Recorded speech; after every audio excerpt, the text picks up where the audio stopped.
So math storybooks are something I was introduced to a couple of years ago through our math curriculum. And I think they are a great way of just incorporating some fun into your math routine.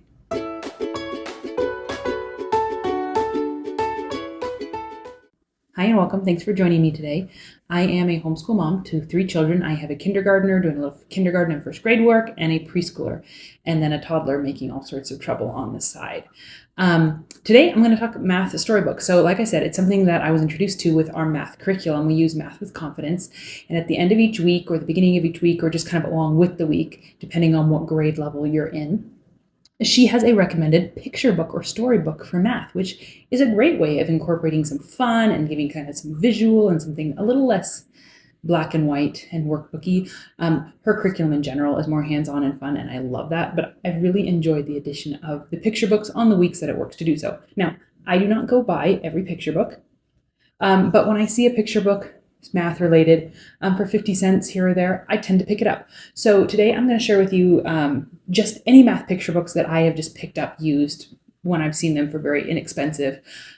If you're interested in a much larger list of picture books, because there are so many more out there than what I'm going to show you today, I will link below her lists for like first, second, kinder, because she has those lists of books just posted online. So I'll link those for you to check out if you're interested in kind of seeing more for different grade levels or for different subject areas.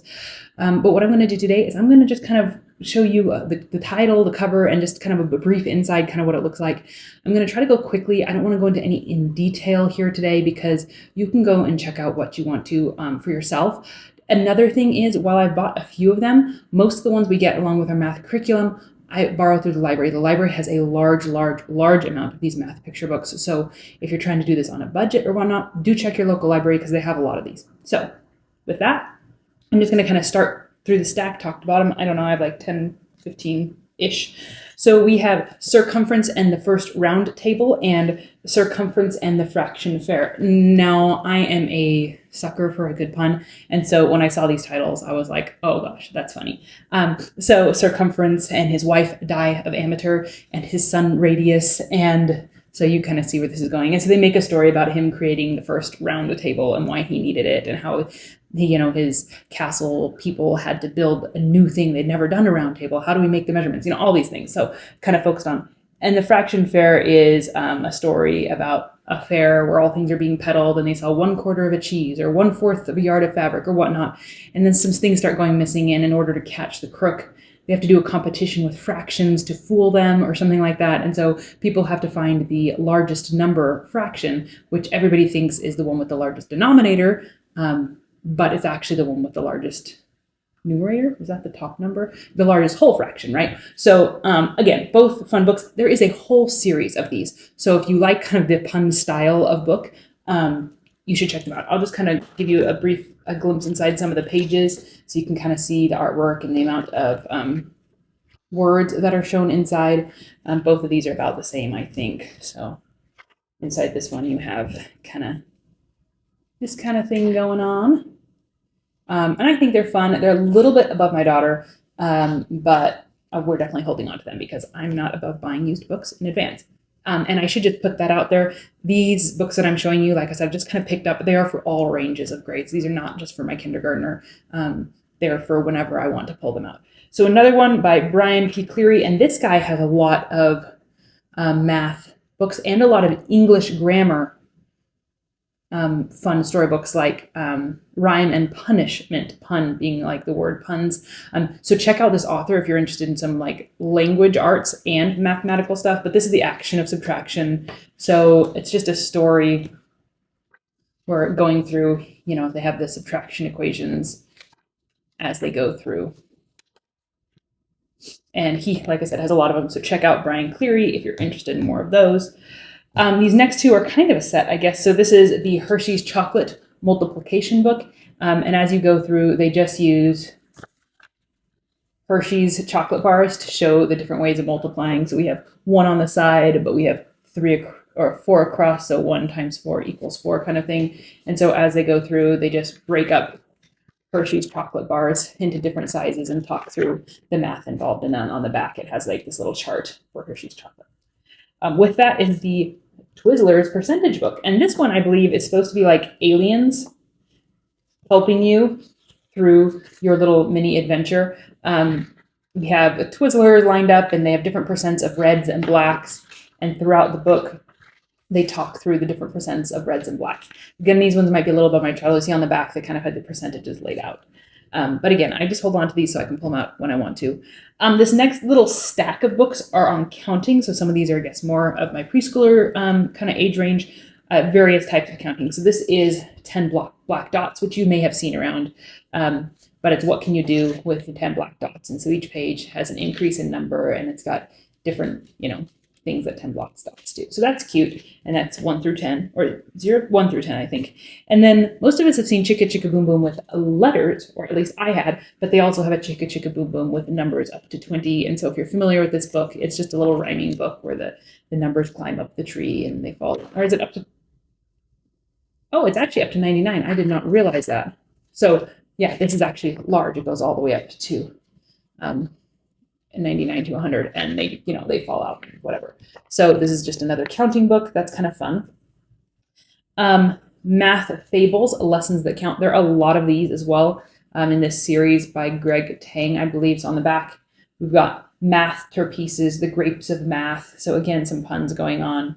It was the best of times. So you can kind of see. And this one, again, is kind of a counting book, but it's also kind of an addition book. So you had one bird in the water thing, one fell from the sky, and that's 2 birds, right? You have 4 raccoons said this, and 1 raccoon said that, and so we have 5 raccoons. And so through the whole thing, it's different animals and little stories surrounding them that have a little bit of math involved. This next one is, I believe, counting by 2s, because it's bunches and bunches of bunnies. And so we start with bunches of bunnies. 2 do this, 2 do that. 2 times 2 is 4. 5 waltz, 5 do this, 5 do this, 5 do this. So it's not actually counting. This is multiplication. I didn't realize that. 5 times 5 is 25. So all these different multiplications of bunnies, which is kind of funny because bunnies do multiply really, really fast in real life. So I think they probably stole that idea. And this one is count to 1,000,000. And this one's kind of fun.